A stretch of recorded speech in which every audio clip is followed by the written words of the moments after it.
Hello and welcome you all dear students. आज आपके साथ मैं डिस्कस करने वाला हूं जूनियर असिस्टेंट एंड पटवारी का जो एग्जाम होने वाला है। कुछ ही दिन बचे हैं।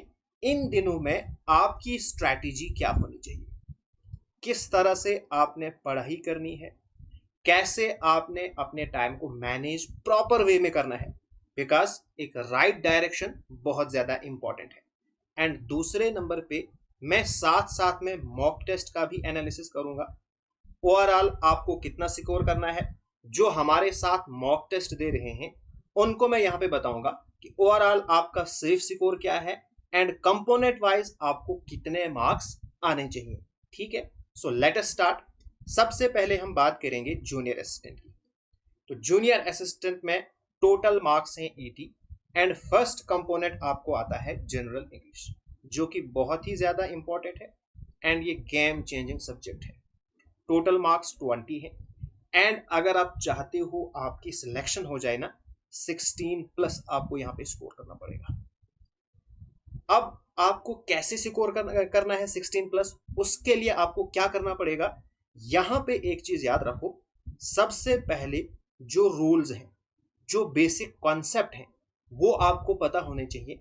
उसके बाद आपने क्या करना है, multiple time MCQ revisions, multiple times करो। चाहे आप वेबसाइट से कर रहे हो, एक चीज का ध्यान रखना है, अगर आप वेबसाइट से कर रहे हो तो जो क्वेश्चन है उसकी वहां पे एक्सप्लेनेशन भी होनी चाहिए, ताकि अगर आपको वो गलत हो जाए आपको पता चलना चाहिए कि मुझे कहां पे गलत हो रहा है। ठीक है, उसके बाद अगर आप वीडियो से कर रहे हो तो वीडियोस में एक चीज ध्यान रखना, आपने वीडियोस को 1.5x या 2x पे देखना है जल्दी जल्दी, वरना आपका बहुत ज्यादा टाइम वेस्ट हो जाएगा। यहाँ पे एक और चीज मैं आपको बताऊंगा, जो आप मॉक टेस्ट देते हो ना, बहुत सारे मैंने सुना कि आपको रिकमेंड कर रहे हैं कि OMR पे आप दो। ये बिल्कुल गलत है और वेस्ट ऑफ टाइम है। यहाँ पे आप क्या करोगे, सबसे पहले आपके पास पीडीएफ आएगी, फिर पीडीएफ से आप अपना OMR फिल करते हो, कम से कम 1 घंटा इसमें लग जाएगा। उसके बाद फिर आपको चेक करना है कि कौन सा आंसर आपका ठीक है कौन सा गलत है। तो इससे आपके एक मॉक टेस्ट में 3 से 4 घंटे वेस्ट हो जाते हैं और ये टाइम आपको वेस्ट करने के लिए नहीं है। इनमें आपने मॉक टेस्ट का एनालिसिस भी करना है, उसके बाद उन चीजों को पूरा भी करना है। देखो, आप ये चीज याद रखो, ये जो आपको 30 दिन की स्ट्रैटेजी में आपको बता रहा हूं ना, सबसे पहले मॉक टेस्ट, दूसरे नंबर पे एनालिसिस और तीसरे नंबर पे रिवीजन। अगर आप OMR पे मॉक टेस्ट दोगे ना, फिर आप ये चीजें नहीं कर पाओगे, क्योंकि 3 से 4 घंटे इसी में आपके वेस्ट हो जाएंगे। इसलिए जब भी मॉक टेस्ट आप दोगे, जो हमारे साथ मॉक टेस्ट देते हैं उनको मैं ये बार बार ये चीज रिकमेंड करता हूं कि आप जो है आराम से जो वेबसाइट है वहां पे दे दो। हाँ, 13 मिनट या 14 मिनट आप पहले, जो आपका एग्जाम टाइम है 80 मिनट्स, तो उससे पहले ही आप 13 मिनट एग्जाम को खत्म करो। ये आप अपना फिक्स टाइम रखो। क्यों? ताकि आपके पास जो 13-14 मिनट है वो आप OMR फिलिंग में लगाओ।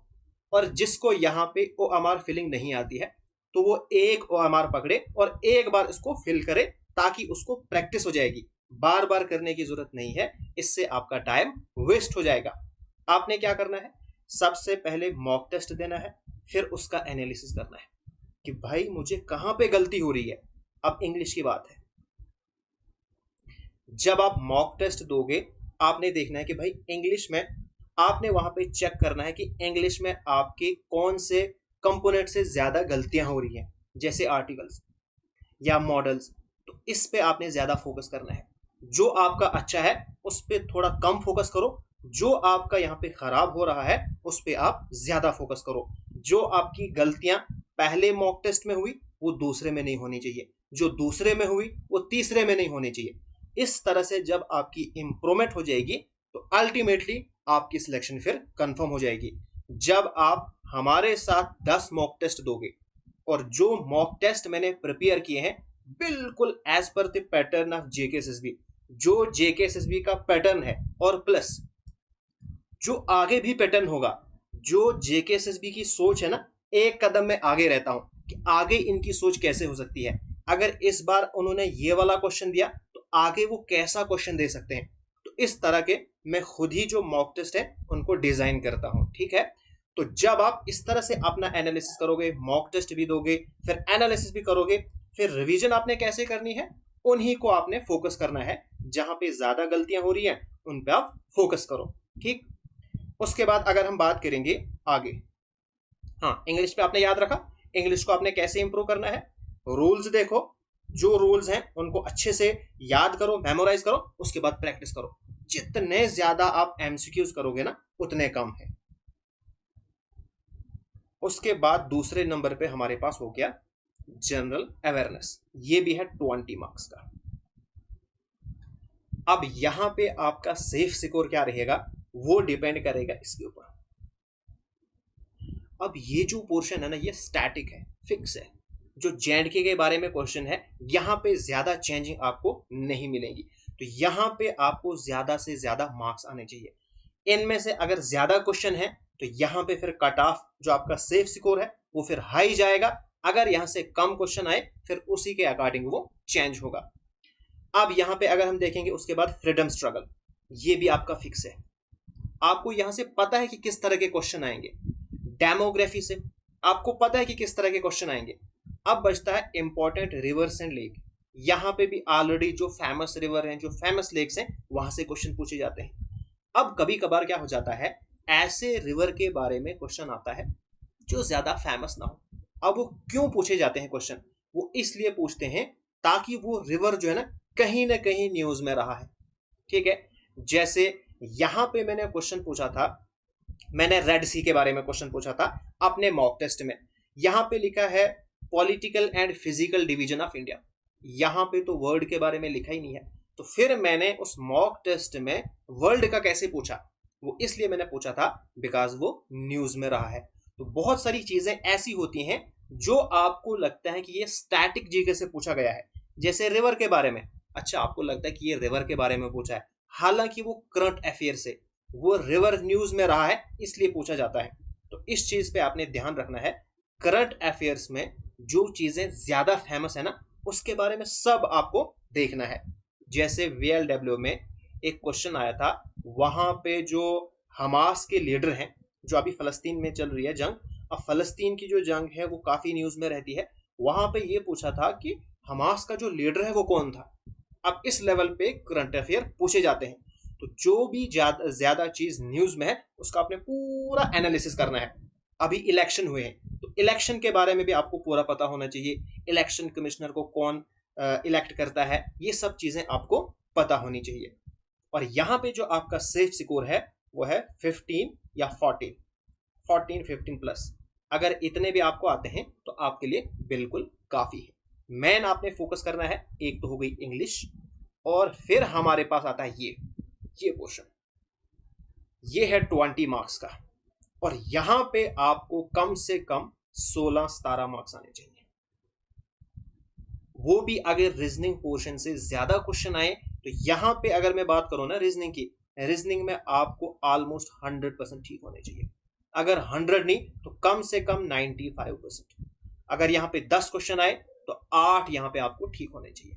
इसी तरह से जो बेसिक अर्थमेटिक है, अब जिन बच्चों ने ऑलरेडी जो बेसिक मैथमेटिक्स जो मैंने स्टार्ट किया था, बेसिक मैथमेटिक्स के लिए जो कोर्स मैंने स्टार्ट किया था, अगर इन्होंने ऑलरेडी ये पढ़ा है फिर उनके लिए कोई प्रॉब्लम नहीं है, बिकॉज मैंने बिल्कुल बेसिक से स्टार्ट किया था एडवांस लेवल तक। अगर आपने नहीं पढ़ा है तो यहाँ पे प्रैक्टिस करो, जितनी आपसे हो सकती है प्रैक्टिस करो, बहुत ज्यादा। 10 क्वेश्चन अगर यहाँ से आए तो कम से कम 7 से 8 क्वेश्चन यहाँ से आपके एग्जामिनेशन में निकलने चाहिए। बिकॉज ये जो आपके पास टॉपिक्स हैं, ये जो आपके पास मार्क्स है ना, ये फिक्स है। नंबर सिस्टम से कोई आपको नहीं पूछे जाएगा कि अमेरिका का में क्या हो रहा है, ब्रिटेन में क्या हो रहा है, ये फिक्स है। परसेंटेज फिक्स है, एवरेज फिक्स है। तो जो आपके पास फिक्स है वहां पे आपको ज्यादा से ज्यादा मार्क्स आने चाहिए। अगर आप यहां पे देखोगे, अब यहां पे कुछ भी पूछा जा सकता है और यहां पे कुछ भी नहीं पूछा जा सकता है। उसके बाद कंप्यूटर, ये भी बहुत इंपॉर्टेंट है। 17 to 18 marks on an average. जो मेरे मॉक टेस्ट हैं वहां पे भी सेफ स्कोर यही है, ठीक है। 17 to 18 मार्क्स आपको यहाँ पे आने चाहिए, और खास करके आपने यहाँ पे फोकस करना है, ये वाला। ये जो है ना, लगभग सभी बच्चे इसका आंसर आराम से कर देते हैं, बहुत कम बार यहाँ पे गलती हो जाती है। लेकिन जो MS वर्ड, MS एक्सेल है, यहाँ पे अक्सर बच्चों को गलती हो जाती है। सबसे पहला काम आपने क्या करना है, जो भी शॉर्टकट कीज है ना, उनको अभी आप क्या करो, पेज पे जो भी इंपॉर्टेंट शॉर्टकट कीज हैं एक पेज पे उनको लिखो। उसके बाद जब भी आप कंप्यूटर पढ़ते हो ना, तो एक नजर उनको जरूर मारा करो, एक नजर। क्योंकि ये एक ऐसी चीजें हैं जो एक बार याद नहीं होती हैं, कि एक बार आप बैठ गई एक ही दिन में उनको याद कर दिया, नहीं। जब आप इनको बार बार देखोगे, तब जाके ये आपके माइंड में आएंगी, ठीक है। तो इस चीज पे आप ज्यादा फोकस करो। बाकी तो लगभग सभी बच्चों का ठीक हो ही जाता है। यहाँ पे इजी क्वेश्चन आते हैं, ज्यादा टफ नहीं पूछे जाते हैं। हाँ, यहां से जब आपके पास क्वेश्चन आते हैं जैसे टैब्स के रिलेटेड है, कौन से टैब को ओपन करने पे क्या मिलता है, जो ज्यादा काम में आता है, वो चीजें यहाँ पे पूछी जाती हैं। जैसे फॉर एग्जांपल पावर पॉइंट के बारे में पूछा जाएगा कि पावर पॉइंट को अगर आपने स्टार्ट करना है तो कौन सा शॉर्टकट की का इस्तेमाल करेंगे, एंड सो ऑन। तो इसको आप ज्यादा फोकस करो। उसके बाद अगर मैं बात करूंगा ओवरऑल आपका सेफ स्कोर क्या होना चाहिए, जो हमारे साथ मॉक टेस्ट दे रहे हैं, तो 60+, ये आपका सेफ स्कोर है। या 60 के अराउंड भी अगर आ जाए ना, बिकॉज अगर आप देखोगे मैंने जो पैटर्न मॉक टेस्ट का प्रिपेयर किया है वो बिल्कुल JKCSB के हिसाब से है, और थोड़ा सा लेवल आगे रखा है। बिकॉज अगर कभी कभार टफ भी आए तब भी आपकी सिलेक्शन नहीं रुकनी चाहिए। और ये आप मेरे से गारंटी लो, अगर आपने 60+ स्कोर किया ना मॉक टेस्ट में, जितने भी 10 मॉक टेस्ट हैं उनमें अगर आपने 60+ स्कोर किया, तो मेरी तरफ से आपको गारंटी है आपकी जो सिलेक्शन है वो 100% है। तो इस तरह से आपने करना है। और एक चीज मैं फिर यहां पे आपको रिपीट करूं कि जब जब भी आप मॉक टेस्ट दोगे उसका एनालिसिस करना है, वरना मॉक टेस्ट देने का कोई फायदा नहीं है।